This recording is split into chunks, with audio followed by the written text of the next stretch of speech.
In an era dominated by Disney and Pixar, Flow emerges as a breath of fresh air, proving that animated storytelling can be deeply emotional without relying on over-explained narratives or familiar anthropomorphic tropes. At the 97th Academy Awards, this Latvian masterpiece surpassed Disney's highly anticipated projects, leaving audiences and critics stunned. But what makes Flow so special? Why did it resonate so deeply with viewers?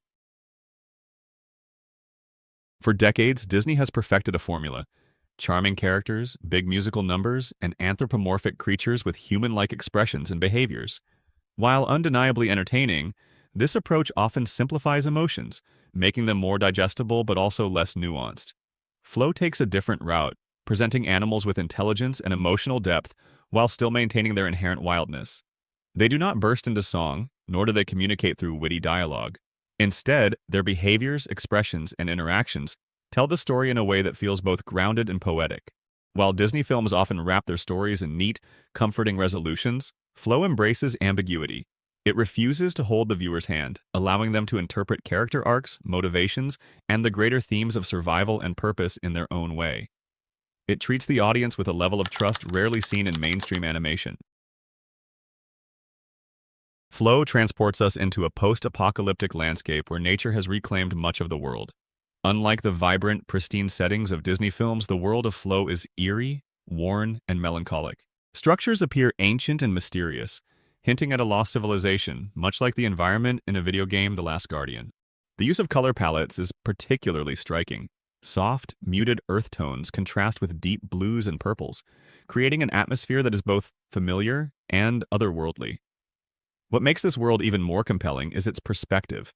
The remnants of human existence are seen through the eyes of animals, making once common structures feel alien and unknowable. The film brilliantly conveys how strange our world must seem to creatures that have no understanding of its purpose. Instead of offering exposition, Flow lets the setting speak for itself, rewarding attentive viewers who take the time to absorb its details. At its core, Flow is about the will to live. The film follows a group of animals aboard a drifting boat, each of them grappling with their own inner struggles. Unlike conventional animated films that spoon-feed character motivations, Flow allows its protagonists to evolve through their actions. Their arcs are subtle yet profound, woven into the fabric of the narrative without the need for overt exposition. The capybara, for instance, is the glue holding the group together. It takes on a leader's role, ensuring everyone's safety and acting as a mediator. But its attachment to the boat itself suggests a deeper theme, perhaps an inability to let go of the past, much like the lemur's obsessive attachment to objects.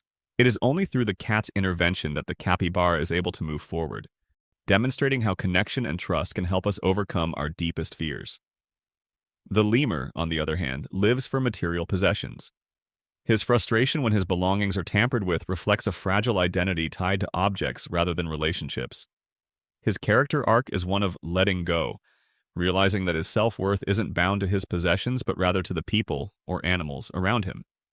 His transformation is symbolized in the moment he finally chooses to leave his shattered mirror behind, a powerful metaphor for shedding an old self and embracing change. The dog, meanwhile, is driven by the need to belong. Initially, he follows his pack without question, even when their actions are morally ambiguous. But when he finds a new family aboard the capybara's boat, he is torn between loyalty and genuine connection. His final choice to stand by his new companions rather than return to his old pack showcases a significant moment of growth, illustrating how we all must choose between toxic familiarity and healthier, more meaningful relationships. Then there is the cat, perhaps the most complex of them all. At the start, it is detached, content in its solitude, living among statues rather than forming real bonds. It doesn't even seem to consider survival a priority until circumstances force it to adapt.